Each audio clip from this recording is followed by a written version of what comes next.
Ok, bon, pour terminer, dernière question. Est-ce que vous pouvez donner un petit, pour les gens qui nous ont suivis, on a beaucoup dit, vous avez beaucoup enseigné.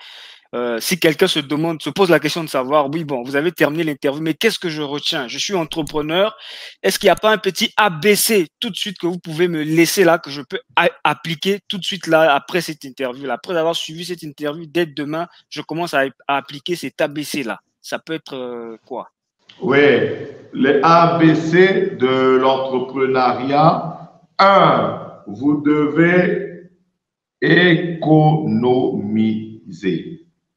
Vous devez avoir un compte où vous jetez de l'épargne, vous n'y touchez pas.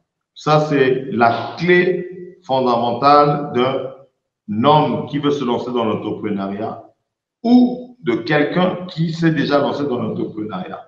Vous devez être très, très, très économe. Beaucoup économiser. Ce sont ces économies-là qui vous sauveront. Deux, vous devez avoir l'esprit du sacrifice de soi. Pour réussir, il faut savoir prendre certains risques. Pour réussir, il faut savoir faire certains sacrifices. De soi, on peut se priver de beaucoup de choses. On doit se priver des femmes, on doit se priver des faux amis, on doit se priver des fausses relations, on doit se priver même de ses parents. Ce qui nous fait échouer, c'est la non-privation de ça. Les femmes, obligées de chute.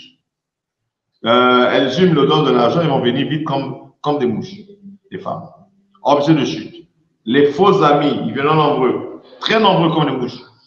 Obligés de chute. Et enfin, la famille. La famille est même la plus dangereuse. Donc, quand vous voulez réussir, vous devez supprimer ça. Je ne dis pas qu'il faut fuir la famille, mais il faut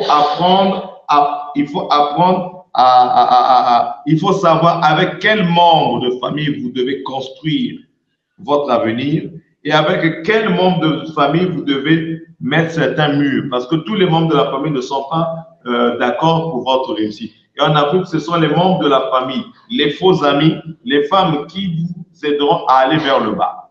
Donc, faites très attention avec ces trois entités-là. Et enfin, vous devez être fort spirituellement. Si vous n'êtes pas spirituellement fort, vous êtes un homme mort en matière d'entrepreneuriat. L'entrepreneuriat demande vraiment la force spirituelle. Parce que c'est cette force spirituelle qui fera que vous vous releviez à chaque fois que vous allez glisser.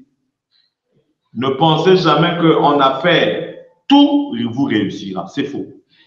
Vous connaîtrez des hauts et des bas. Mais si vous êtes spirituellement fort, vous avez fait le sacrifice de soi, vous connaîtrez le succès.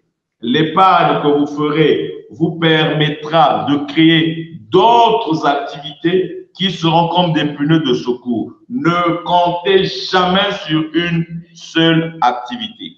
Je suis médecin de formation.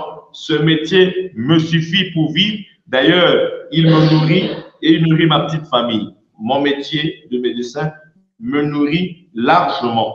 Tant j'ai des voitures qui sont que j'ai des voitures, je fais le transport en commun en dehors de mon métier. Et je suis dans l'entrepreneuriat, je suis dans l'agro-pastoral. Il faut multiplier les entrées parce que les voitures peuvent tomber en panne. Tu peux être en faillite au niveau de ton boulot. Là-bas, il y a l'argent qui rentre. Voilà les quelques conseils que vous pouvez appliquer pour vous en sortir.